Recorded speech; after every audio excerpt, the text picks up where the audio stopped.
اور شاید اب زمان پر ڈی بگ ہو گیا تو اس بنا پر وہ یہاں آئی ہیں. اور دوسری وجہ بتائی جا رہی ہے کہ ڈینٹسٹ کو پاس انہیں اپنے جانا ہے. اچھا یہ مجھے اتنی ہضم نہیں ہوئی یہ بات، مگر بہرحال بتائی جا رہی ہے تو ہم آپ کو بتا دیتے ہیں. تاہم یہ بھی ہے کہ کسی پارٹی کے رہنما کو زمان پاک آنے کی بھی اجازت نہیں دی گئی. تقریباً 10 ماہ بعد زمان پارک کا کوئی باسی جو ہے نا وہ زمان پارک کے اندر آیا. اور ہاں یہ ہے کہ زمان پارک ایک بار پھر سے توجہ کا مرکز بن گیا. اور اگر تھوڑی سی بھی ہل جل ہوئی نا تو مریم نواز صاحبہ کے لیے پریشانی ہو سکتی ہے. اور یہ بھی طے ہے کہ یہ عمران خان صاحب کی اجازت سے آئی ہیں بشرا بی بی.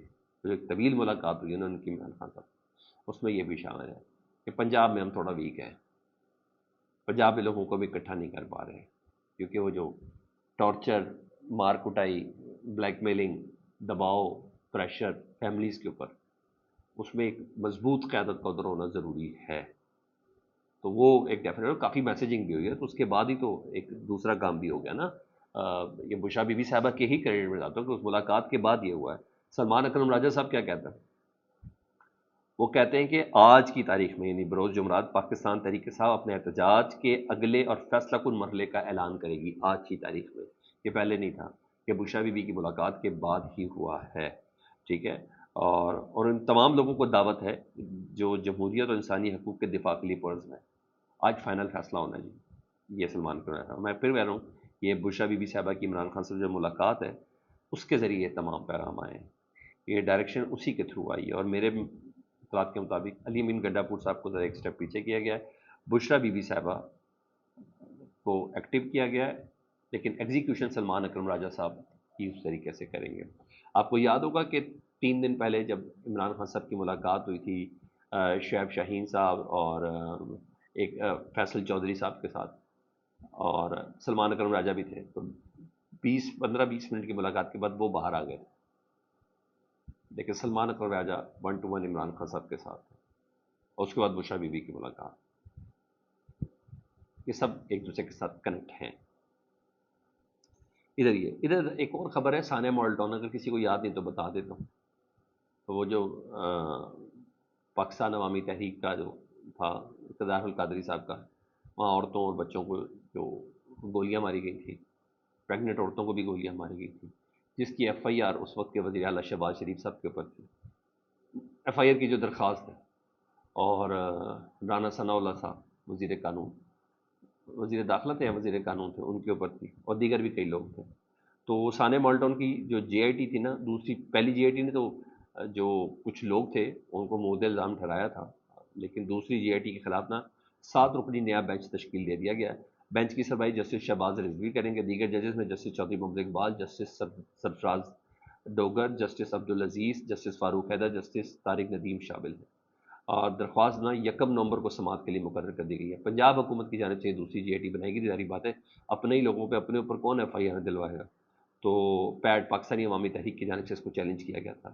2019 میں یہ درخواست فائل ہوئی تھی. پھر اس درخواست میں چیف منسٹر اس وقت کے پنجاب سے شہباز شریف صاحب اور رانا ثناء اللہ صاحب اور وغیرہ یہ تمام نامزد تھے.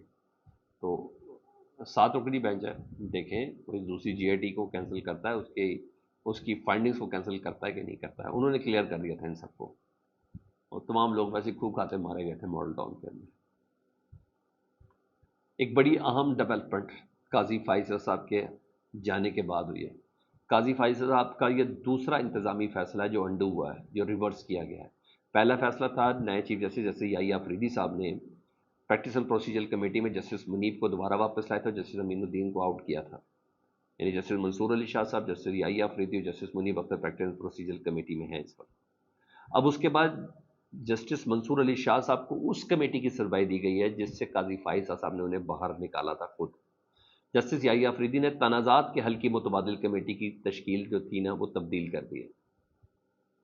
سپریم کورٹ کے سینئر ترین جج جسٹس منصور علی شاہ صاحب کو اس اے ڈی آر کمیٹی کا چیئرمین مقرر کر دیا گیا ہے، جس میں جسٹس عائشہ ملک اور جسٹس شاہد وحید کمیٹی کے ممبران ہو گئے. یعنی ممبران میں بھی کوئی قاضی فائز صاحب کے گروپ کا نہیں ہے. اور بتایا جا رہا ہے کہ جسٹس منصور علی شاہ صاحب کو مخصوص نشستوں کے فیصلے کے بعد قاضی فائز صاحب نے چیئرمین شپ سے نکالا تھا، اور اب نئے چیف جسٹس نے دوبارہ جسٹس منصور علی شاہ صاحب کو دوبارہ اس چیئرمین شپ پر بحال کیا ہے. یعنی میرٹ پریویل کرنے کی طرف جسٹس جو ہمارے آفریدی صاحب ہیں ان کی طرف سے یہ نظر آ رہا ہے کہ وہ یہی آفریدی صاحب وہ ذرا انصاف کو دیکھنا چاہ رہے ہیں. وہ بار بار گونج لانا چاہ رہے ہیں منصور علی شاہ صاحب کی. وہ بار بار بتانا چاہ رہے ہیں جسٹس یاہی آفریدی صاحب کہ جسٹس منصور علی شاہ صاحب کے ساتھ زیادتی ہوئی ہے. قاضی کی لیگیسی نہیں چلے گی. وہ یہ بار بار بتانا چاہ رہے ہیں. فل کورٹ اجلاس میں بھی جو منصور علی شاہ صاحب نے کہا وہی منوال بار بار ان کا نام بلند ہوا. اور کیسز کو کس طریقے سے ان کا بیگٹ کو ختم کرنا ہے جسٹس منصور علی شاہ صاحب کا ہی فارمولہ لاگو ہوا. اور یہاں practice and procedure committee justice Mansoor Ali Shah صاحب کے مطابق، اور اب اس کمیٹی کے چیئرمین جس کو کہتے ہیں ADR یعنی آؤٹ آف کورٹ سیٹلمنٹ کی ایک کمیٹی ہوتی ہے. یہ چیزیں ہوتی ہیں. اچھا اب آپ کو بتائیں جسٹس میاں گل حسن اورنگزیب صاحب اور جسٹس ارباب محمد طاہر، کل انہوں نے اسلام آباد کے جو جج ہیں ابو الحسنان ذوالقرنین صاحب، ان کو آپ نے کہا کافی لگتے لیے تھے نا، اور بہت اہم ریمارکس دیے تھے. واحد کا صیغہ استعمال کیا تھا کہ وزارت قانون سیاسی فیصلے کروا رہی ہے اس شخص سے بار بار کہتے ہیں ایسے بندے کو ہٹا دینا چاہیے. یہ سب چیزیں تھیں. اب آپ کو خبر یہ ہے کہ دونوں ججز نے یعنی جسٹس میاں گل حسن اورنگزیب اور جسٹس ارباب محمد طاہر صاحب نے جج ابو الحسنان ذوالقرنین سے ذاتی طور پر وضاحت مانگ لی ہے. معاملہ کیا ہے وہ بتاتا ہوں. اعظم سواتی صاحب کا کہ عدالتی وقت ختم ہونے کے بعد یعنی 6:30 بجے اعظم سواتی صاحب کا جسمانی ریمانڈ دیا گیا تھا. انہوں نے کہا ہم نے عدالتی وقت ختم ہونے کے بعد اعظم سواتی کا جسمانی ریمانڈ کیسے دے دیا. بیسیکلی ان کے نواسے کی درخواست تھی کہ میرے نانا کا جسمانی ریمانڈ 6:30 بجے لیا گیا ہے. وہی جو ہمیشہ فون کرتے ہیں ابو الحسنان ذوالقرنین صاحب کو کہ ان کو MPO کے تحت اندر کر دو، اس کا جسمانی ریمانڈ کر دو، اس کو دوبارہ گرفتار کر دو، تم بیمار ہو جاؤ، کسی کی فاتح پہ چلے جاؤ، ملک سے باہر چلے جاؤ. وہ جو ہمیشہ ابو الحسنان ذوالقرنین ایک پنٹر کے طور پر استعمال ہوتے ہیں. تو انہوں نے یہ بیسکلی پلی پکڑی تھی. اور اسلام آباد ہائی کورٹ میں یہاں ایک بینچ نہیں ہے، دو بینچ ہیں.